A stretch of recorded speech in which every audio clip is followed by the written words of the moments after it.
सवाल ये था कि मैं क्या कर रही हूँ और क्यों कर रही हूँ और ये रिसर्च क्या है। मैंने पीएचडी के बाद जो पहला कोर्स डिज़ाइन किया वो था critical thinking and reflective practices, और मेरा ये कोर्स प्राइमरी सेकेंडरी टीचर्स के प्री सर्विस प्रोग्राम्स में ऑफर हुआ अल्लामा इकबाल ओपन यूनिवर्सिटी में। उस कोर्स को डिज़ाइन करना, उसको लिखना और फिर उसको पढ़ाना पिछले कोई तकरीबन 6-7 साल was an experience, a very rich experience. फिर मैंने एक पाकिस्तानी क्लासरूम्स के लिए सेकेंडरी स्कूल स्टूडेंट्स और हायर सेकेंडरी स्कूल स्टूडेंट्स के लिए एक क्रिटिकल पेडागॉजी डिज़ाइन की। वो मैं इसलिए कहती हूँ कि मैंने डिज़ाइन की कि मैंने पाकिस्तान के क्लासरूम्स के डायनामिक्स को रिसर्च करके और उसके ऊपर काम करके एक ऐसा तरीका वज़ा किया जिसमें पाकिस्तानी बच्चे और टीचर्स एक एक एक टेस्ट ऑफ क्रिटिकल पेडागॉजी ले सकते हैं। यानी कि वो एक ऐसा डिज़ाइन है कि उसमें डिबेट कम है, डिस्कशन ज़्यादा है, लेकिन किसी भी तरह की डिस्कशन से पहले उसमें माइंड मैपिंग है, उसमें ब्रेनस्टॉर्मिंग है। और ये सारा काम जो है, जब ब्रेनस्टॉर्मिंग पे हम जाते थे तो मुझे पता चलता था कि बच्चे भी बहुत जल्दी एग्रेसिव हो जाते हैं और वो एक हॉट डिबेट शुरू हो जाती है और उसके बाद it's not with any kind of solid arguments और एविडेंस, वो सिर्फ और सिर्फ एक हॉट डिबेट बनती है और फिर टीचर भी गुस्सा हो जाता है और फिर वो डिबेट बंद कर दी जाती है। और फिर टीचर्स मुझे बार बार ये फीडबैक देते हैं कि देखें, ये पाकिस्तानी क्लासरूम्स में नहीं हो सकता। तो मैंने वो जो डिज़ाइन किया वो ऐसा था कि उसके पहले 2 राउंड्स में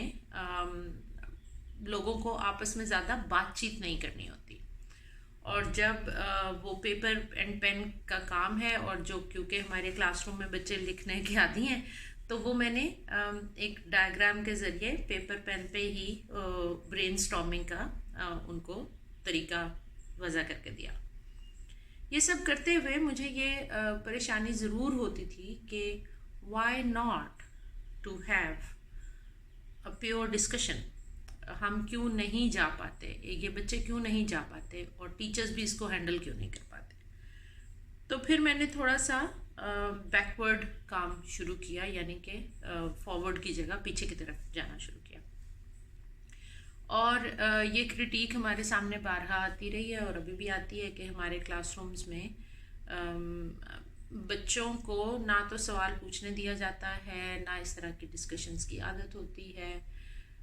बहुत सारी चीज़ें आपस में जुड़ती हैं और मुझे नज़र आता है कि ये जो बच्चे हमारे स्कूलों में आते हैं, ये जिस तरह के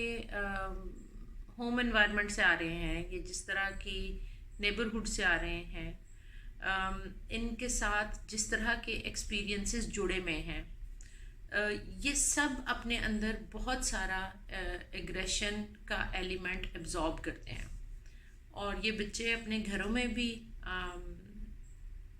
शाउटिंग भी देखते हैं, अब्यूजिव लैंग्वेज भी सुनते हैं, डिसफंक्शनल होम्स से भी आ रहे हैं, और पेरेंटल कॉन्फ्लिक्ट तो एक कॉमन चीज़ है। और आप जितना मर्जी डिनाई करें, लेकिन हमारे घरों में ये जो पेरेंटल कॉन्फ्लिक्ट है ये इतना है और फिर वो बच्चों के ऊपर इतना उसका असर हो रहा होता है। तो जब ये बच्चे हमारे क्लासरूम्स में पहुंचते हैं तो ये ऑलरेडी बहुत सारा एग्रेशन अपने अंदर एब्जॉर्ब कर रहे होते हैं। साइकोलॉजी के टर्म में इसको एडवर्स चाइल्डहुड एक्सपीरियंसेस में गिना जाएगा कि वो बच्चा अपने घर में, अपने इर्द गिर्द के माहौल में या तो किसी एग्रेशन का, वायलेंस का, एब्यूज़ का शिकार हो रहा है, या वो एग्रेशन, वायलेंस और एब्यूज़ को ऑब्जर्व कर रहा है, होते हुए देख रहा है। दोनों सूरतों में ये एडवर्स चाइल्डहुड एक्सपीरियंस है। अब इस तरह के एडवर्स चाइल्डहुड एक्सपीरियंस से आते हुए बच्चे और फिर क्लासरूम में वो टीचर जो एक एडल्ट है और वो भी ऐसी ही बैकग्राउंड से आ रहा है, उसी इलाके में पला बड़ा है और उसी एग्रेशन को उसने ना सिर्फ एब्जॉर्ब किया है बल्कि अब क्योंकि वो एक एडल्ट है तो वो उसने अडॉप्ट भी कर रखा है और वो उसी तरह फ्लेयर अप होता है और एकदम गुस्सा करता है। ये सब एक हिस्सा है जो मेरा एजुकेशनल साइकोलॉजी और उसका बैकग्राउंड और उसकी स्टडीज़ मुझे बताती हैं। दूसरा हिस्सा है मुआशरे में पाए जाने वाले पॉलिटिकल और आइडियोलॉजिकल कॉन्फ्लिक्ट्स। अब ये पॉलिटिकल आइडियोलॉजिकल कॉन्फ्लिक्ट्स इतने ज़्यादा हैं कि ये जो अडल्ट ग्रुप है जो कि टीचर्स हैं हमारे और बाकी तमाम सिटीजन्स, ये उस आइडियोलॉजिकल और पॉलिटिकल मुबाहिसे का हिस्सा है और वहाँ पर भी आप जब देखते हैं तो सिवियर एग्रेसिव मोड है, बड़ी वॉयलेंट कम्युनिकेशन है और बड़े एब्यूजिव बिहेवियर्स भी हैं। ये एज ग्रुप जिससे टीचर बिलोंग कर रहा है और ये एज ग्रुप जो बच्चे स्कूल्स में आ रहे हैं और specifically up to elementary level, जब ये बच्चा टीन एज में दाखिल हो रहा होगा। मुझे ये लगता है कि ये जो एलिमेंट्री स्कूल टीचर्स हैं और एलिमेंट्री स्कूल्स के बच्चे हैं, ये एक होप है मेरे लिए जहाँ पर हम काम कर सकते हैं और इन टीचर्स को अगर हम तैयार कर लें और कर पाएँ for peace pedagogy. Now this is my research right now. मेरी अजम्पशन ये है कि before a child gets into teenage और उसका वो हार्मोनल पीरियड शुरू हो, उससे पहले बच्चे को कैसी तालीम और कैसा लर्निंग एक्सपीरियंस दिया जाए कि उसकी पर्सनैलिटी में से वो जो बहुत एग्रेसिव एलिमेंट है, वो जो वायलेंट एलिमेंट है, वो रिड्यूस होना शुरू हो, क्योंकि मुआशरे में वो बहुत ज़्यादा फैला हुआ है। और घरों में मैं जिससे भी बात करती हूँ, जब मैं फेस टू फेस बात करती हूँ तो people do admit it and people confess it कि ज़्यादातर घरों में आप खुदारा लाहौर, इस्लामाबाद, कराची, कोयटा, पेशावर के एलीट इलाकों से निकलें और देखें कि जहाँ हमारी आम आबादी बसती है, उन इलाकों के घरों में क्या हो रहा है, उनके नेबरहुड्स में क्या हो रहा है, वहाँ के स्कूल, मस्जिद, मदरसा, एनी सोशल ऑर्गेनाइजेशन में किस तरह से वॉयलेंट कम्युनिकेशन भी हो रही है, एग्रेसिव बिहेवियर्स भी डेवलप हो रहे हैं। और माइंड ना करें तो हकीकत ये है कि एक्सट्रीम माइंडसेट भी डेवलप हो रहा है। और ये तमाम हकीकतें हैं जिनको हम अब 21वीं सदी की एक और नस्ल जवान कर दी हमने इन्हीं हकीकतों के साथ। 2024 में एक नस्ल पूरी जवान हो चुकी है। अभी भी अगर हमें ये समझ ना आए कि हमें नॉन वायलेंट कम्युनिकेशन की तरफ जाना है, हमें पीस पेडागोजी की तरफ जाना है, हमें बच्चों की उस एज में बिल्कुल जैसे किसी हेल्थ वर्कर ने मैल न्यूट्रिशन पे काम करना होता है और फिर ये देखना होता है कि अच्छा अगर इस बच्चे के साथ अर्ली एज में मैल न्यूट्रिशन हुई है, इसको अच्छी खुराक नहीं मिली है, तो अब हमने इसको किस तरह के सप्लीमेंट्स देने हैं, किस तरह से इसको इसकी बॉडी को रिकवर करना है और इसको अपने माइलस्टोन्स तक पहुंचाना है। सिमिलरली मुझे लगता है कि ये जो काम मैं कर रही हूँ, मेरा मकसद ये है कि अगर इस बच्चे को एक पॉजिटिव एनवायरनमेंट नहीं मिली, अगर इस बच्चे को एक ऐसा माहौल नहीं मिला जहाँ से ये ह्यूमन वैल्यूज़ लेता, इसके अंदर एम्पथी होती, इसके अंदर काइंडनेस हो, इसके अंदर थैंकफुलनेस हो, इसके अंदर सपोर्टिव बिहेवियर हो, लोगों के साथ मिलजुल के रहने का तरीका सीख रहा हो और फेवर्स करना और फेवर लेना और फिर थैंकफुल होना और फिर उस फेवर को किसी ऐसे शख्स तक पहुंचाना जिसको उसकी ज़रूरत है। ये वाले एलिमेंट्स बच्चों के अंदर, जो कम्युनिकेशन है वो ऐसी हो कि उसमें किसी किस्म का कोई नेगेटिव वर्ड ना आए, उसकी टोन एग्रेसिव ना हो, जब वो दलील से बात करना सीख रहा हो, क्वेश्चन करना सीख रहा हो, तो टीचर या कोई भी अडल्ट उसके क्वेश्चन से ऑफेंड नहीं हो रहा हो, उसको लगे कि हाँ this is a dialogue going on और हमें बच्चे के साथ डायलॉग करना है और हमें इसके सवालों से ही इसकी लर्निंग को बिल्ड करना है। तो ये काम इस वक्त मैं कर रही हूँ। मुझे कल के दिन में एक तो मेरी अपने दोस्तों से बात हुई और दूसरा कल के दिन में मैंने एक पोस्ट लगाई कि एक वाक़या सिर्फ मैंने कोट किया जो मुझे किसी ने बयान किया, सच्चा वाक़या उनके साथ हुआ, कि किस तरह टीचर्स अपना गुस्सा बच्चों पे निकालते हैं। और उसके ऊपर भी मुझे मुख्तलिफ तर्ज का रद्द-ए-अमल नज़र आया और यहाँ तक भी आया कि मुआशरे में होने वाली बुराइयों को तो आप नहीं देखती हैं, आप टीचर को बार बार, मेरा काम ही टीचर्स पे रिसर्च है ना, मेरा काम ही क्लासरूम सिचुएशंस और स्कूल्स और हायर एजुकेशन पे, तो मैं इन्हीं को देखूंगी।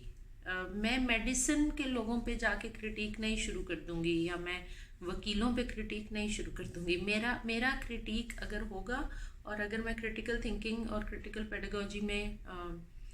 डेवलप कर रही हूँ और मेरा जहन सोचता समझता है, तो वो सवाल उठाता है बार बार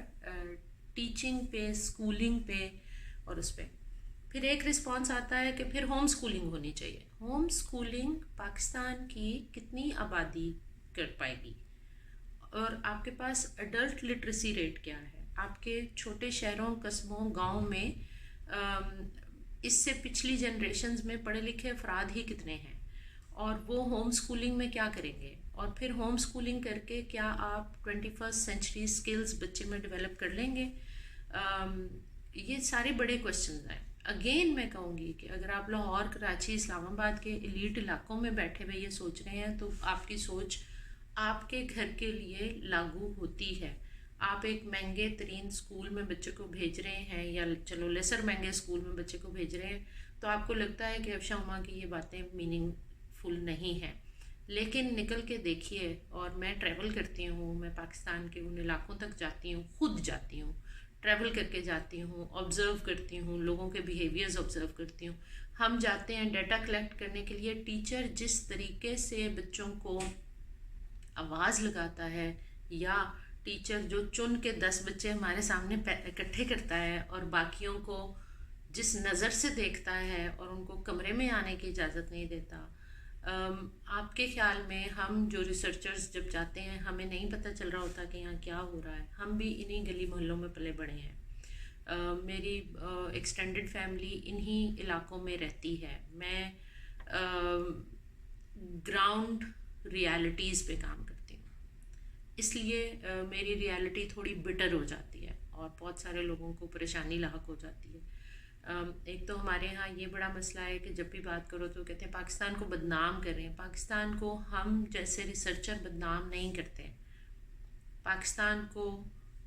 ये तमाम अवामिल बदनाम करते हैं। इन पे तहकीक करने वाले लोग, इन पे बात करने वाले लोग, इन पे सवाल उठाने वाले लोग, इनका हल ढूंढने वाले लोग बदनाम नहीं करते। बदनाम ये सारे एलिमेंट्स करते हैं जो एक के बाद एक एनुअल रिपोर्ट्स में पब्लिश होते हैं। कितने बच्चों के साथ चाइल्ड अब्यूज़ घरों में हो रहा है, कितने बच्चों के साथ चाइल्ड अब्यूज़ स्कूल्स में हो जाता है, मदरसों में हो जाता है, कहीं और हो जाता है, मोहल्ले में हो जाता है। हम सब जानते हैं, हम सब वो रिपोर्ट्स पढ़ते हैं। हम में से बहुत से लोग डिनायल में हैं, अभी तक भी डिनायल में हैं, लेकिन मैं और मुझ जैसे मेरे दोस्त हम इस पे काम करते हैं, हम इस पे तहकीक करते हैं, हम इसका हल निकालने की कोशिश कर रहे हैं। इस वक्त भी जो मेरी रिसर्च है वो एक हल निकालने की कोशिश कर रही है कि क्लासरूम में और स्कूल एनवायरनमेंट में पीस बिल्डिंग का प्रोसेस कैसे होगा। और उसके लिए जो मेरा पहला पड़ाव है वो प्री सर्विस टीचर एजुकेशन ही का एक कोर्स डेवलप करना है और फिर मैं एक मॉड्यूल डेवलप करना चाह रही हूँ जो इंशाल्लाह डिजिटल फॉर्म में भी होगा, जो इन सर्विस टीचर्स यूज़ कर सकें और अपने आप को पीस पेडागोजी की तरफ माइल कर सकें। इस बात से इनकार करना बंद कीजिए कि हमारे स्कूलों में तशद्दुद नहीं होता, और इस बात से भी इनकार करना बंद कीजिए कि 21वीं सदी में भी अगर हमने बच्चे को मार के सिखाना है तो फिर हमसे ज़्यादा जहालत नहीं होगी, क्योंकि मार के अलावा बहुत सारी बिहेवियरल मॉडिफिकेशन स्ट्रैटेजीज़ डेवलप हो चुकी। हमें उनमें से चूज़ करना है, हमें वो सीखनी है, ताकि हमें पता तो हो कि डांट और मार के अलावा भी बच्चे सीखते हैं और बहुत से तरीके होते हैं बच्चे को सिखाने के लिए। Thank you.